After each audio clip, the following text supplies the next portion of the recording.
morning, everybody. Welcome to On Point here at Bethany Church, the Transformation Church of New Jersey.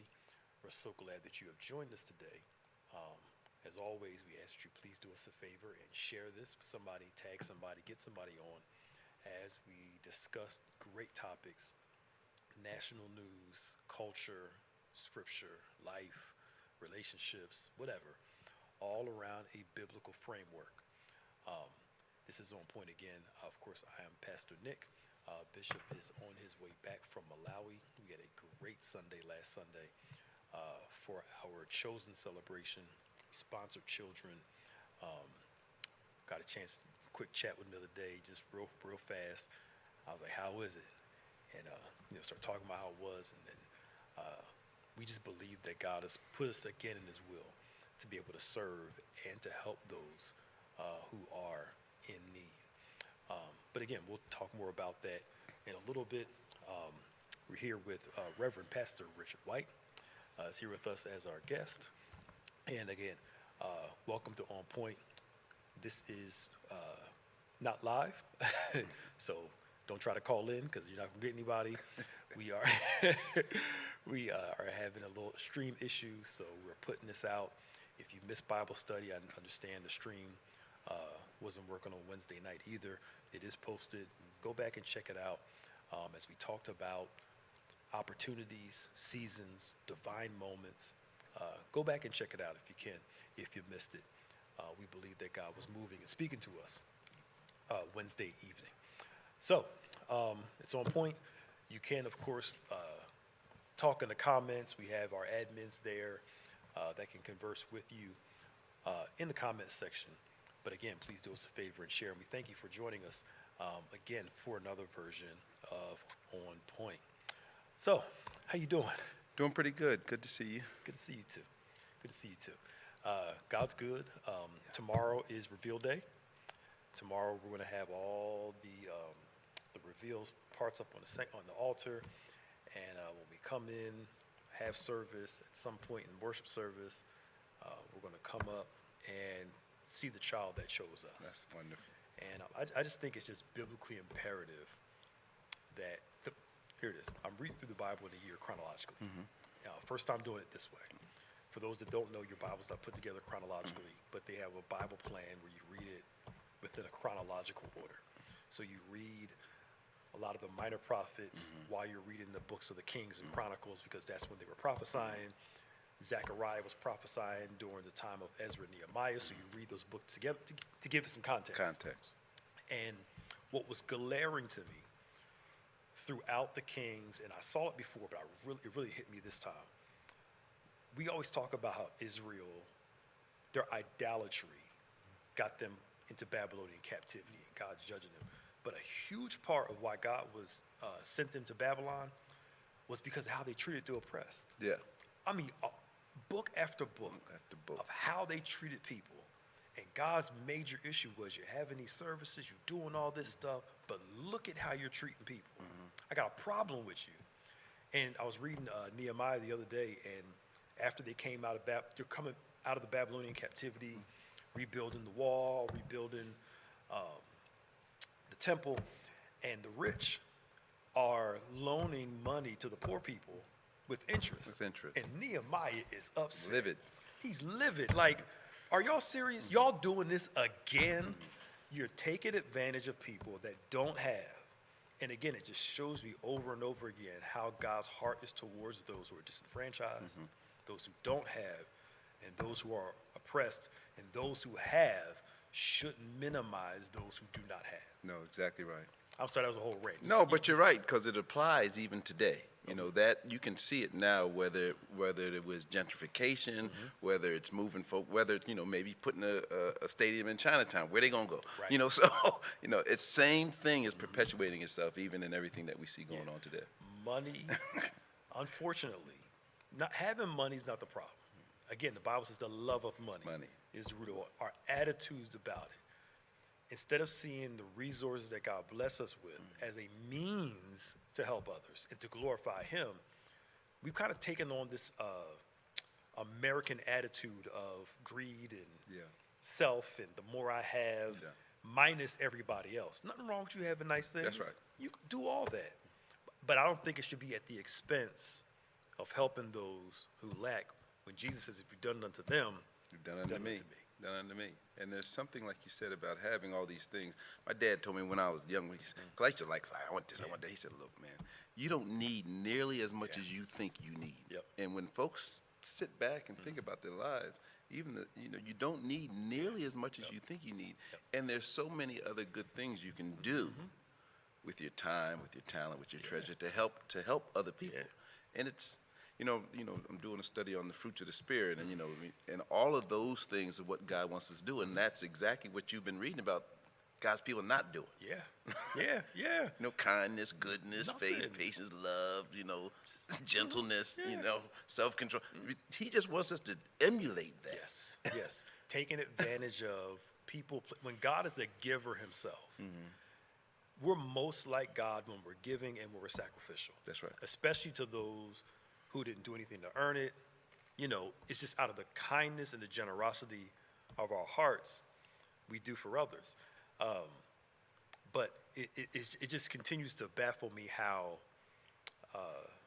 sometimes we conflate the gospel with American values.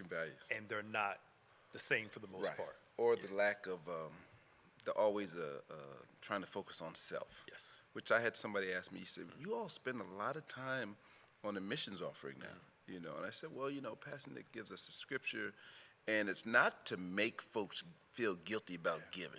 It's to give you, can you empathize and sympathize with the need, and if you have the capability to do something about it, why wouldn't you? Yeah.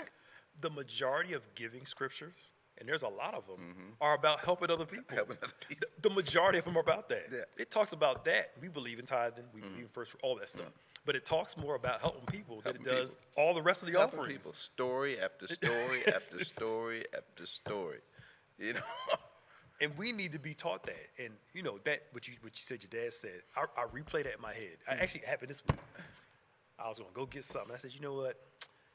I remember Pastor Rich said, you don't need as much as you. And literally every now and then that'll pop up in my head. I'm like, because I know other things we could do with it, that's helping other people or the kids and blah, blah, blah, blah, blah. Not thinking you can't buy stuff for yourself. That's right. It's just, as Paul says, considering others before yourself. And being content in whatever state that you are. Yes. There's something about enjoying the journey even when the journey is rough. Yes. Yes. And a lot of times, even as Christians, we don't know how to do that. It's not like, well, why me? Well, why not you? Right. That's true. That's true. Yeah, because we always think it's everybody. Yeah, it's everybody else. But it's never. Yeah, but it's going to come your way at some point. Look, Job, I'm teaching through Job at noonday. Yes. Even the righteous suffer. That's right. That's what the Bible shows us. The rain falls on the just and the unjust. Yeah, it happens. Just the way it is. It does. So, because it's cool we're talking about this because I've been thinking about this as when I was reading through Esther. This is all tying together. When we got to the point of Haman and how Mordecai not bowing to him, one little small act threw him off. Threw him off. And when I was reading, I said, you know what? How many times when we read stories like Esther, Judas and Jesus, Esther, Haman, take any other comparison, we always read ourselves as the hero and never the villain. Never the villain. We always read ourselves as Jesus, never as Judas. Right. We're always Job, not Job's wife. We're always Esther and never Haman. But the Bible puts those villains in there or those people who are human and have flaws to show us that guess what, y'all? We're not always the hero of the story. And guess what? We are the villain. We were sometimes. born the villain. Right. We have to learn how to be good. Exactly. We are the other side. We are the villain. Yes. Oh, wicked man that I am. Yes. Oh, wretched man that I am. Yes. So, and folks don't always want to admit that they are the villain, and that it's only through the Lord that we have a shot at doing those things. And then we do those things for others because we think it's going to cover up. Yep. It's not genuine. It's the cover up. Yeah. So it's unfortunate, but the reality is we're all born in sin. Absolutely. Absolutely. And God's working on us to become that person. That's right. Less like Judas, because we all betray Jesus every day. I mean, for cheap. Let's not act like we don't. Right. all of us, like Haman, something small threw us off, made us mad, and we can go as far as he did. But we may have said something or done something because somebody made us upset over something so minuscule when you think about it. Not even that deep. That's right. But again, the Bible shows us the flaws, the villains, to show us that sometimes That's you. that's you. And it's not for us to think that, well, then what's the point? If I'm just the villain, why should I try? That's part of the journey. Right. And he wants to see that. Yeah.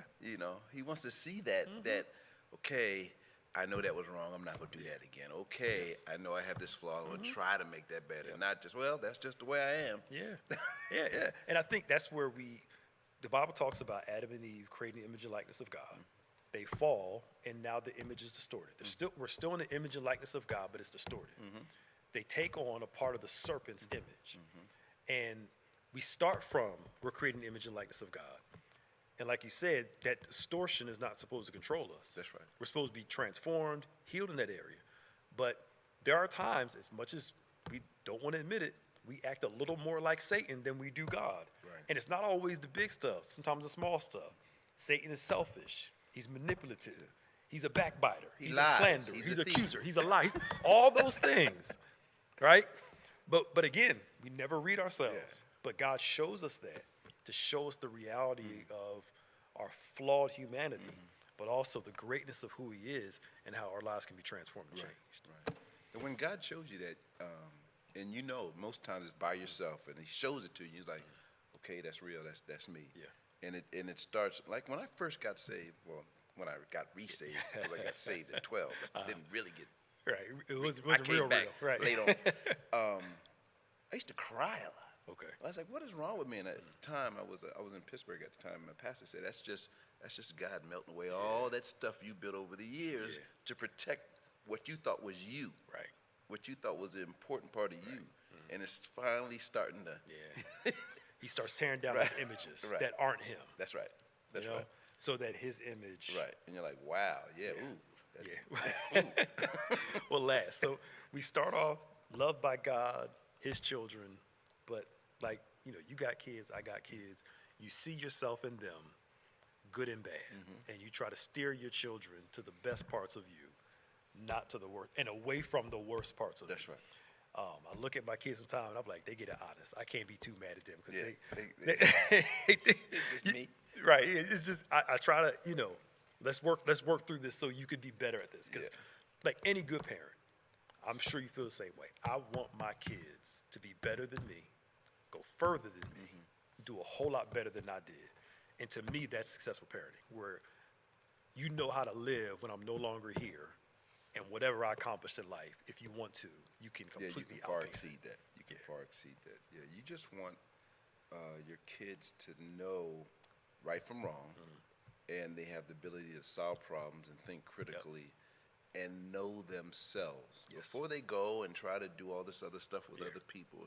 Know who they are so they can figure out how it's best for them to live with that foundation. You lay the foundation and then you let them go. Yeah, you take it, now when you're grown, when you're young, a little more control. When you're older, Yeah. you're out the house, I put it in you. Now it's on you to go figure out what you're going to do with this. No, you're right. When they're home, it's like, this is what you're going to do. Well, no, there's no question about it, But then when they get older, like our kids are older, sometimes they say, well, tell me what to do. Well, I'm not going to tell you what to do. I'll ask you, have you thought about this? Yes. Or have you thought about that? But I'm not telling you what to do.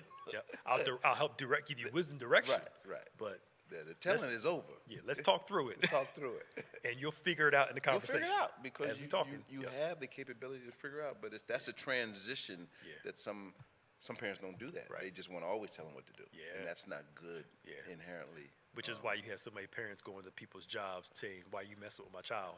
And, the person 30 years old and they parent going up to the job, It's incredible, but it's the world we live in. I know. It's the world we live in. We hope y'all enjoyed this conversation. Just, comment how you feel about this topic. There are a few things I want to get through because we got to talk about the Trump assassination attempt. We know James Earl Jones. We didn't get a chance to talk about it. James Earl Jones passed away last week, as well as Frankie Beverly from Frankie Beverly and Maze. They've been playing his music all past 2 weeks. Yeah, Just yeah. a legend in New Orleans. But James Earl Jones, Darth Vader, Mufasa, Mufasa. Fences to Play. Fences Just to Play. And Claudine. Claudine, yeah. Which, my wife said she's going to take my black card because I'd never seen Claudine. I never seen it either, so don't feel But bad. Claudine, which is a good, a solid James. But he was just, it's just the voice. Yeah. The voice. Yeah, he was. It was an incredible voice. Absolutely. So we've heard more about school just started. Yes, it did. Just started. Just started, and already. And we got the shooting in the school in Georgia. A couple students got arrested this week for threatening to shoot schools up. I believe one kid took a gun to school. They found, the gun at school. My challenge is this. People say guns aren't the issue. People's hearts are, which is true because a gun doesn't have a will of its own. That's right. But if you know people's hearts are bad, why give them more to do bad with? And I'm pro-gun. I have no problem with guns. I got a problem with people owning AR-15s, those crazy assault rifles that they use in the military. Again, I'm all for personal security. I ain't got no beef with that. Yeah. But there's no reason why we should have the amount of guns we have and kids accessing Guns. these guns. And additionally, Pastor Nick, when you find out that somebody was investigated by the FBI, Yes. okay, a year ago, if I'm investigating you and this is just my personal thought. If we're doing an investigation on you and we thought that there was some mental health or some issues, guess what? There can't be no guns in your house. Right, exactly. Nobody, not your mama, daddy, nobody can have, y'all can't have guns. Yeah, not at all. Because you never know what's going to happen. But certainly it's, as you and Bishop talked about last weekend, it's important, I think, that some of this wrath has to start falling on the parents. Yeah, it does. Yeah. 'Cause I think the Oxford, Michigan one, was that last year? The parents are going to jail for that. Well, I believe the court case is still going on, I think. Right. And then the one down in Georgia, a mother was charged after a 6-year-old took a loaded gun to school. You're right. They're supposed to be locked up. They're supposed to be locked up. And I get it. The South. And they're not buying the gun. Right. Yeah, it's true. And sometimes the parents are like, okay, Merry Christmas. Here's an AR. I know, right? Merry Christmas. Right. I know. And I get in the South, hunting is a part of. And a lot of kids learn how to shoot when they they're learn how very to young. shoot. There's Yeah, they're nothing young. wrong with that. Yeah. There's nothing wrong with that. In a controlled context. In a controlled context. But a gun of war? We're not at war. Why do you need a flamethrower? What do you need a flamethrower We're not for? at war. Why are they even legal? As a civilian, tell me what you need a flamethrower for. Yeah. There are people buying them when they do the gun buybacks. They turn them in for what? Yeah. But you've had all these conspiracy theory people who they want to take all our guns, and you hear about them stockpiling guns and ammo for, I guess, some civil war they're expecting to happen. The level of conspiracy theories and craziness that's going on, I mean, it's always been there, but it seems like maybe because we hear about it more because of news and social media. Social media and stuff. Yeah, you're how people are so easily swayed and how extreme they can become. But again, politicians know this. The more I play on people's fears, the more I have their attention and the more I have their loyalty, because their fear of this will allow them to excuse this. And that's what we're seeing. Yeah. And folks don't know how to block out nonsense and truth. You have to be able to separate the wheat from the tares, right? Yeah. And that's just even when you're talking to somebody. Okay, I'll take that, but that part right there, I'm gonna throw that away. Yeah. I'm not even gonna deal with that. Right. And people don't do that. They just listen and listen, and it's unfortunate because what does that mean for your kids, for my kids? Right. And what is that? What's it gonna look like 10, 20, 30 years from now? Yeah. Just because how do we mitigate that from the continuation there? I have hope in the kids. I have hope in them being able to rectify some of this because they're tired. I didn't grow up thinking about my school getting shot up. Yeah. I wasn't worried about that. Me neither. Yep. The Georgia thing, the young lady was on TV with her mom. She said, I don't want to go back to school. I'm scared to go to school. I don't want to go to school. Yeah. Ever. I don't want to ever go back to that school. Yep. And we're about to come up on a break real quick. my wife, she's really into the education thing now. It's like her thing with the kids. Yeah. And so many parents want to homeschool their kids or create these micro schools where it's like only like 6 or 8 of them with a teacher. Because of all this going on in the public school system and most governments and townships and cities' failures to really put the work into making our public schools right. But now I'm trying to be conspiracy theorist. Please, if I'm crazy, I tell you. please let me know. I'm sure they don't mind these school systems failing so they can have all these charter schools. To me, whenever all these charter schools are popping up, and I have nothing against charter schools. Yeah. This is not it's anti-charter. It's not anti-charter. What I'm saying is, whenever things are moved in this direction, somebody's making money, some power's being influenced, something's going on. Yeah, in other words, we'll let this prosper at the expense of that. There you go. There you go.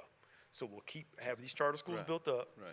So this group can have whatever they need to have, and we'll let all the poor kids that can't afford these schools or they can't get in because they only have a certain number of kids they allow in, go to these public schools and just let them just. Yeah, it's called the 1%ers. Yeah.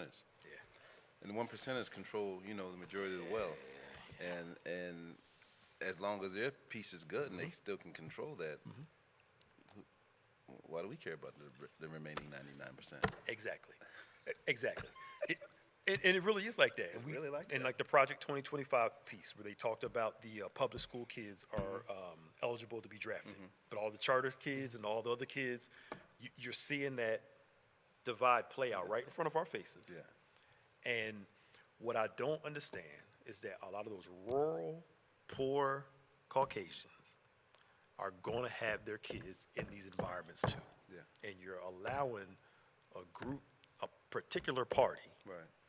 to do this, and it's going to affect your kids. But it shouldn't have to hit your front door. It shouldn't have to hit your front door.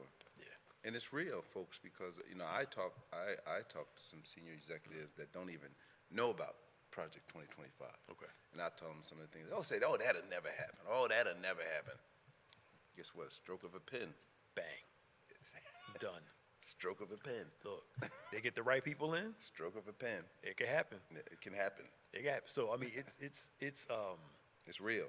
it's real and it's interesting. So we're about to come up on a break. I believe they're ready for us to take a quick break. We'll be right back right after these words. Jesus said, "This is the first and greatest commandment. Love God with all your heart, soul, mind, and strength. And the second is like it. Love others as you love yourself." So the question is, do you love? I mean, do you really live the definition of love? Are you patient? Are you kind? Do you celebrate in the blessings of others? Are you humble? Have you died to self? Are you slow to anger? Do you keep no record of wrongs? Do you always protect? Always trust? Always hope? Always persevere? This is what it means to love, the way God intended. So the question remains, do you love?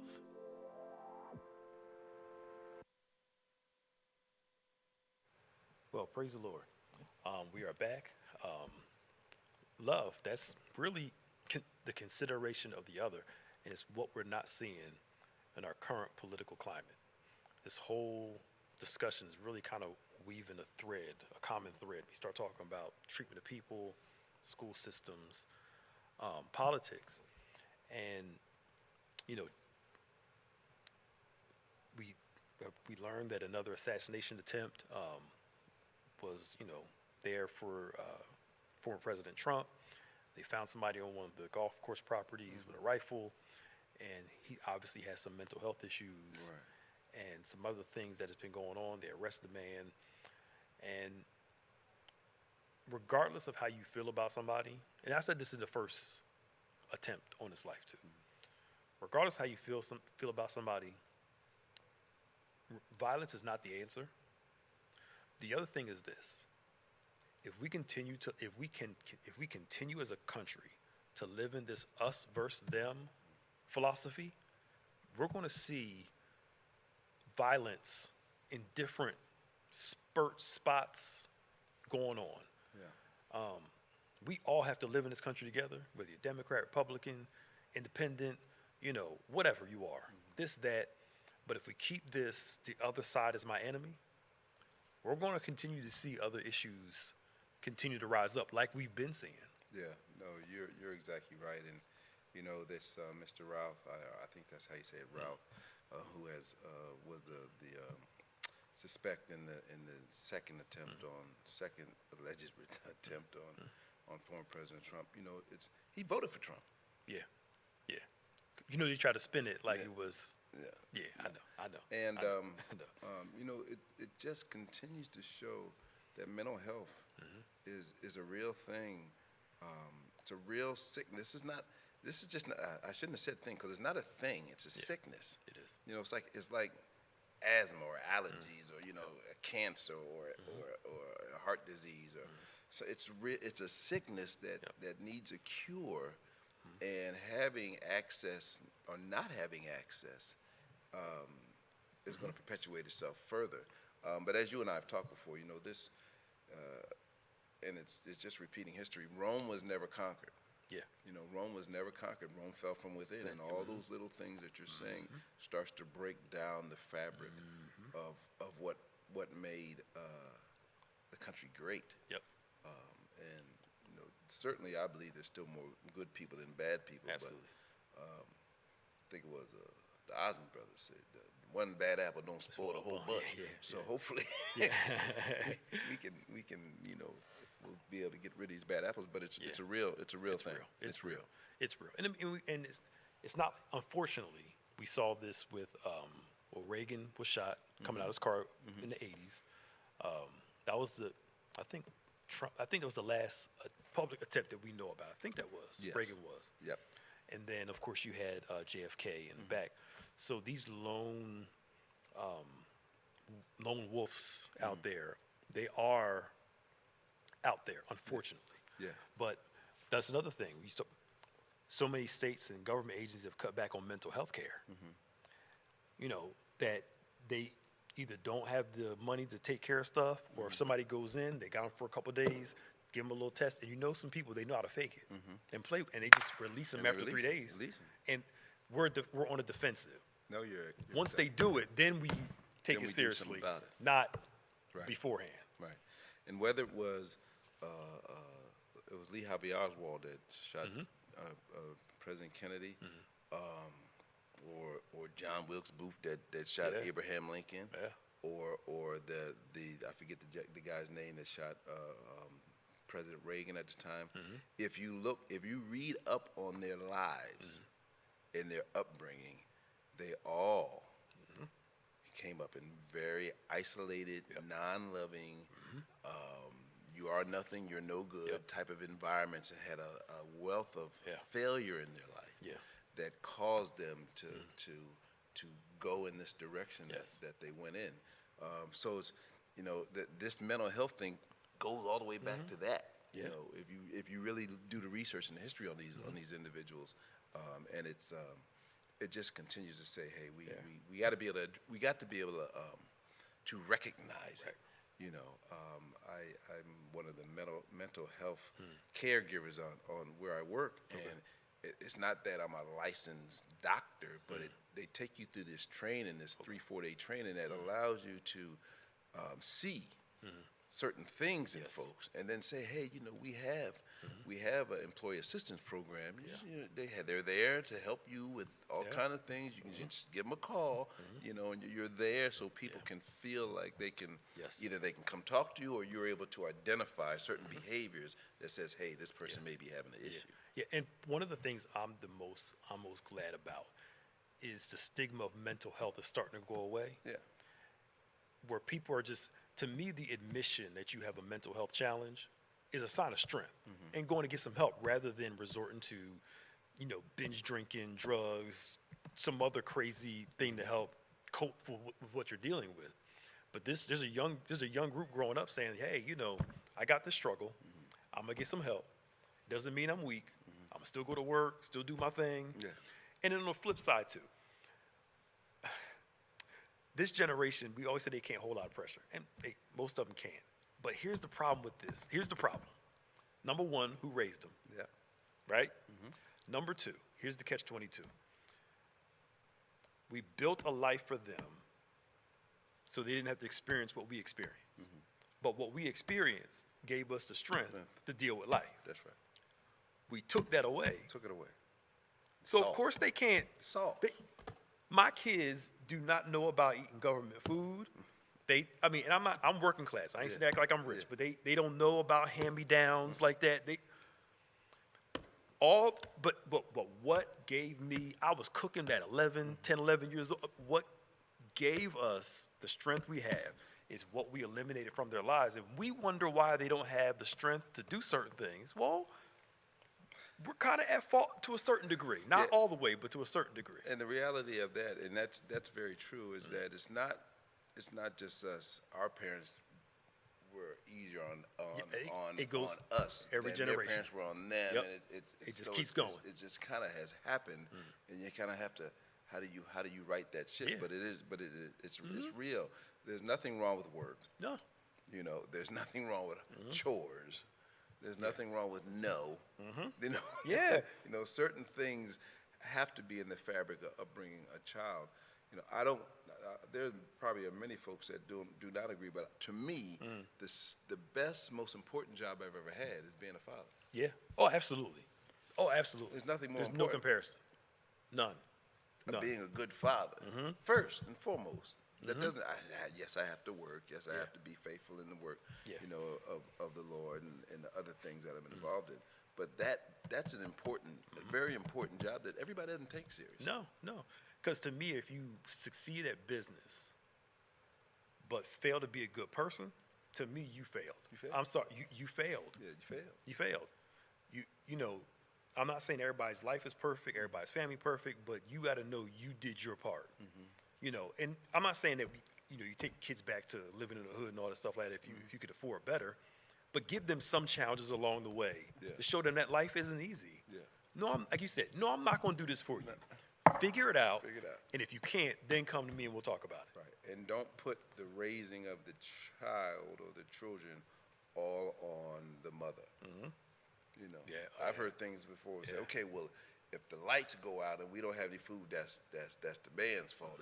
But if the kids are bad, that's the way. That's not. That's wrong. No, that is wrong. That doesn't make any sense. You know, it doesn't make any sense. So it takes two. Yep. And doesn't mean that one can't be successful. I know single mothers, I know single fathers that have done a great job with their kids. But if there is a union of a husband and wife there, it's up to both of them to raise those kids. It does help. I heard a quote, hard times create strong men. Strong men create good times. Good times create weak men. And weak men create hard times. That's right. It's that constant cycle. No, you're right. No, that's a good quote. That's a great quote. It just goes. And I think that I'm glad that this generation is saying, look, I need help with so-and-so, so-and-so. When I was reading a couple of years ago, I believe it was Princeton had one of the highest suicide rates. Cornell's now? Cornell's the number one. It's now, okay. And the pressure. Yeah, the pressure. And the competition. Competition and the pressure. It's the highest, out of all the Ivy League schools, Cornell has the highest suicide rate. I think Princeton is number two. Okay. But still, 1 or 2 doesn't make any difference. Kids killing themselves is a bad thing. But to your point earlier, I've never learned anything from my success. I've only learned through my struggle and failure. Yeah, man. Oh, God. I've learned nothing through those things I've been successful at. Right. Nothing. And you wonder why, but that's part of the process. Yeah. So if we take struggle away from something that we're trying to build, they're not going to be able to withstand when it comes. No. My mom, single parent, she raised us extremely independent. Extremely independent. And she says it now. Because we're not disrespectful, but we're taught to speak our minds, you know, in a respectful way to adults and stuff. But because her whole thing was, she had to work. She had to be out of the house by 6, 7 o'clock in the morning. We had to do breakfast, walk to school. I mean, that's when you could have your kids out all day long and You don't know they'd don't be stay in home. this Yeah, house. yeah. You know, go outside and play. But it taught it built something in us to have this independence. So I remember when my son was learning how to when he was learning to crawl. So he wanted to crawl up the steps. So I would walk with him. I would go with him to crawl up the steps. So he's going up the steps, and I can't remember how old he was. And he looked up, and I guess he saw there was more steps and wanted to climb back down. I said, "Oh no, Gotta keep going. no, we ain't starting this early. Yeah. No, sir, no. Let's got him. Let's go up." Yeah. So then just kept doing it with him until eventually he could do it all himself. All himself. Go up on his own, go down on his own. But I saw that fear, and it wasn't like a harsh thing. It was like, come on, no, we can do it. can do it. And just kind of slowly just guide him, hold him while you Yeah, do it, while to he show does him it, that he can that do you it. can do it. Because I don't want that ingrained in it. Because You don't want to quit. You don't There want you to go. give up. There you give go. up spirit. And you know how it is. Once something is ingrained in your child when they're young, Yeah. Ooh, man, it's hard to break. it's, It's hard to break. it's hard to It's break. hard to break.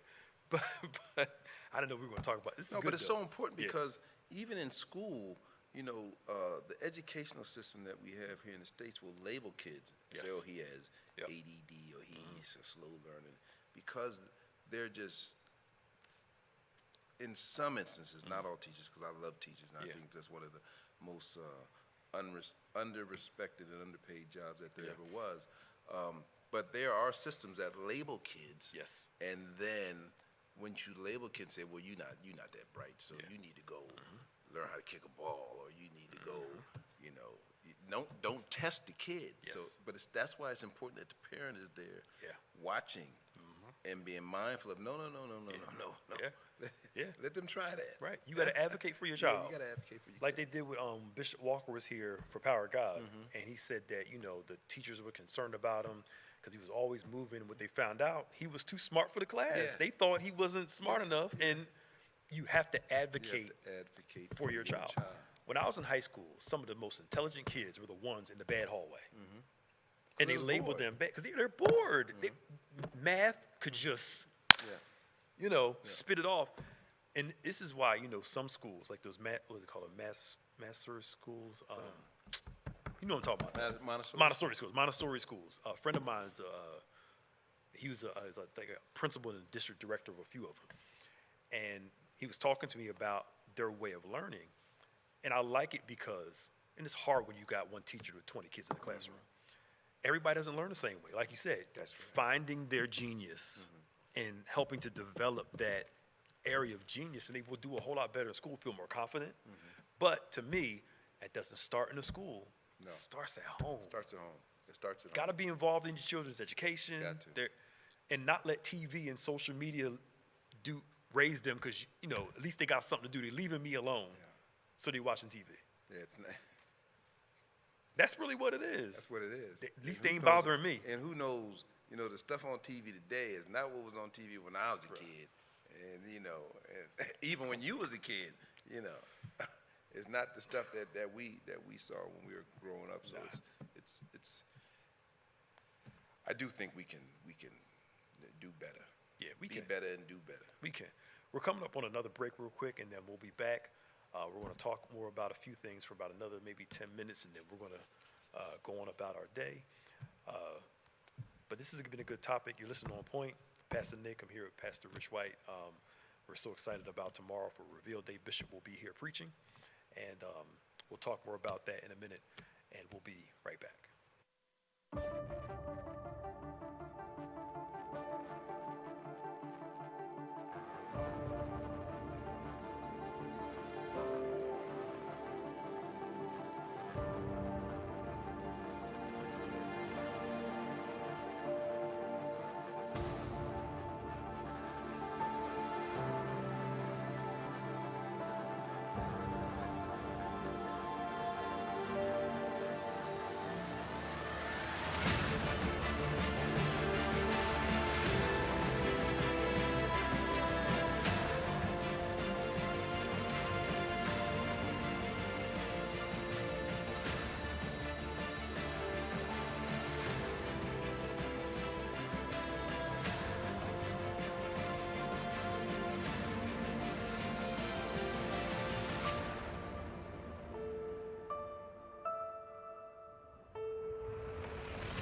we are back. We have a few minutes left in the program. We hope you're enjoying this. If you haven't done so, please share, comment, like, share, subscribe, do all that good stuff.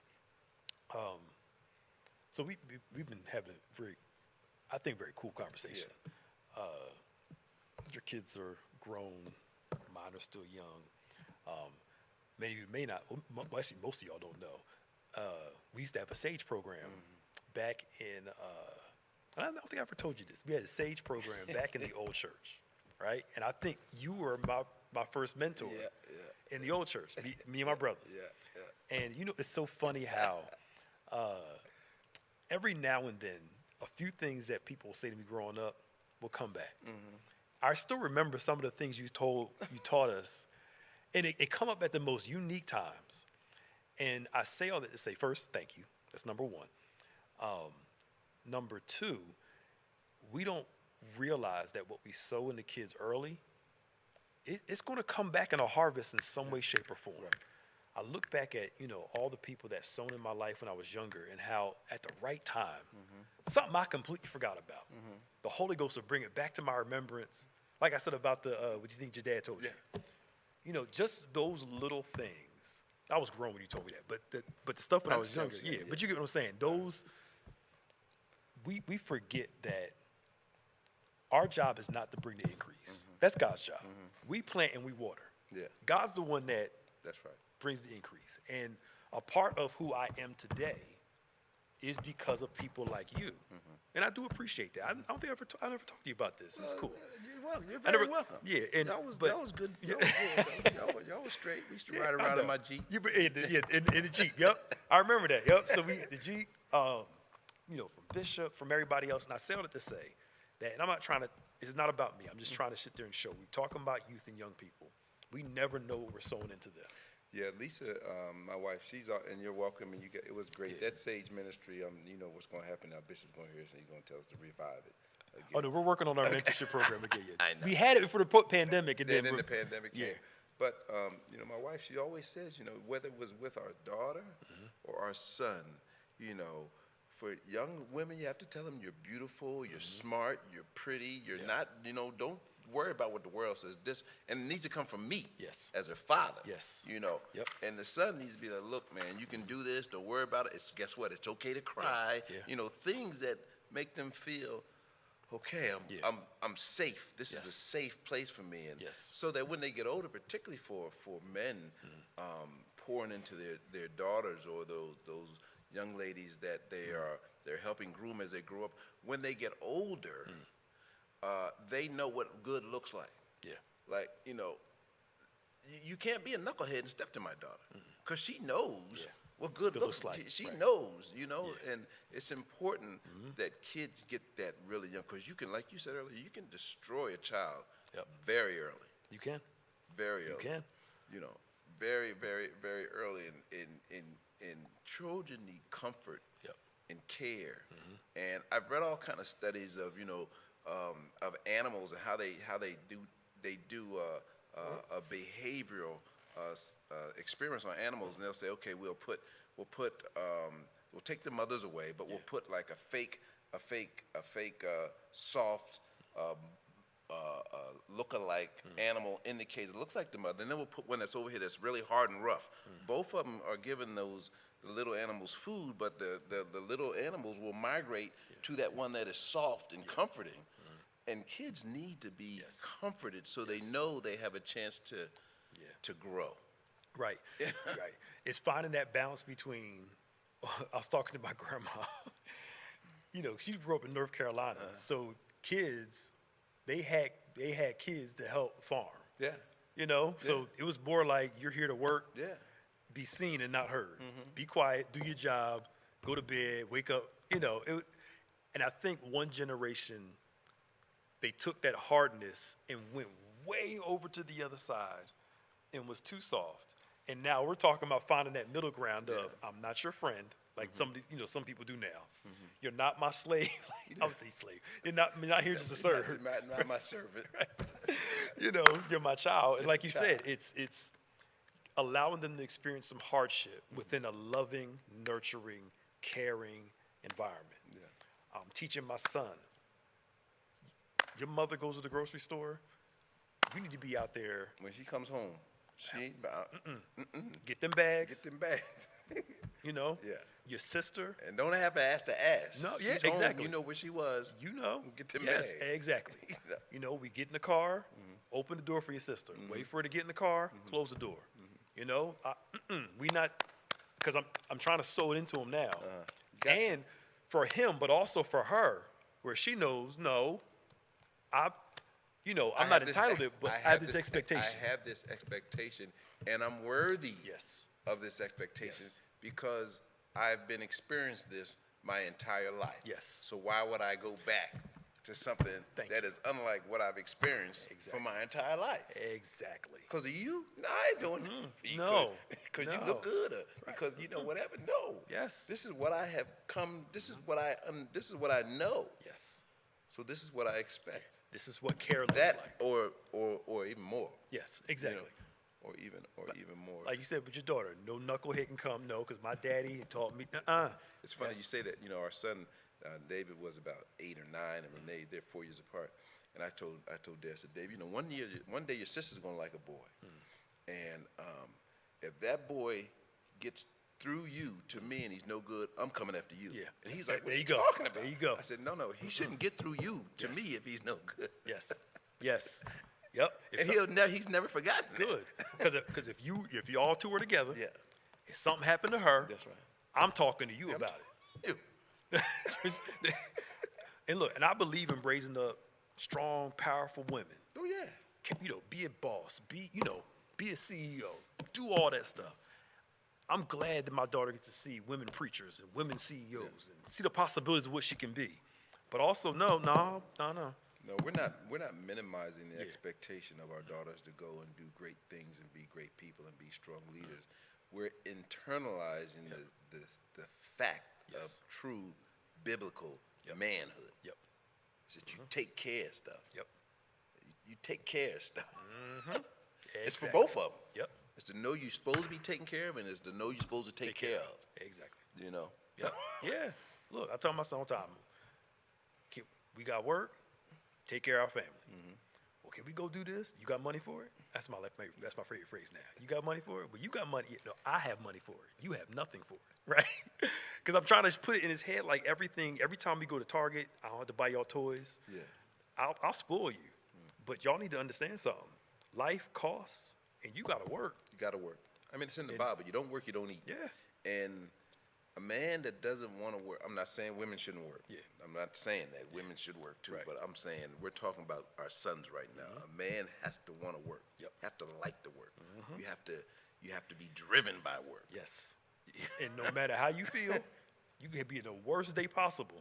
You got to get up and do what you got to do. Because people rely on you to get up and go. And get up and go. And I believe in self-care as a man. We were talking about it before we came on. I believe in self-care as a man, but also understand men work, as Bishop says, we work wounded. we work hard, it just is what it is. Yeah, and it's just it's good for everybody. Yeah. It's good. It's good for everybody because we've been taught that if we're in a traditional household where there's a man and a wife, that we're really the thermometer. If we're crazy, this house gonna be crazy. Yeah. Yeah. If we're cool and calm and folks okay, everything's cool. Yeah. So and it's nothing wrong. There's nothing wrong with that. It's nothing. It's nothing. That's where it's wrong supposed to be. I know a lot of the, moderns, they want, it's a whole nother topic. We talk about this another day. They want you to be traditional with them, but they want to be non-traditional with you. And that don't work. That don't work. I know it's bad. That does not work. But we seeing that now. I need him to do this, What you bringing to the table? Me? Nah, I need you to bring more than just you. Yeah. I'm just saying. That's a whole other topic. No, and that goes both ways. Yeah, it goes both And ways, I yeah. think you were doing a Bible study. Lisa was there. She said, "Hey, you gotta. It's okay to aim high, but you gotta shoot your best shot. You gotta know where you fit in." And I'd have an expectation beyond what is you should be expecting. Are you bringing to the table what you expect? Yeah, exactly. You know what I'm saying? And if you're not, then we got a problem. you got a problem. In both ways. He can't be sitting on the couch playing PlayStation and she going out, Grinding. Come on, man. All right, we got to get out of here. We hope y'all enjoyed today. Don't forget to join us tomorrow, 8 o'clock virtually, 11 a.m. in person. Bishop will be back. He'll be preaching, and we're doing our reveal day as we get to see the child that chose us. If you were unable to participate last week in the Chosen Project, you can do so. Maya, you can put it in the chat right now, the link to the website where you can sponsor a child. You can upload your picture there, do all the information, or go to our website, go to Bethany.com, and it'll send you, link should be there to send you to our missions website. But check the comments, and it's right there in there for you. We no longer require COVID vaccinations, and masks are optional. We're still announcing that because some people still think but just come to church. Praise the Lord. Bible study on Wednesday at 12 noon, in person only, 7 p.m., 12 noon, and in person. If you're interested in receiving Bethany news updates, text BBC News to 28950. Again, if you're interested in receiving Bethany news updates, text BBC News to 28950.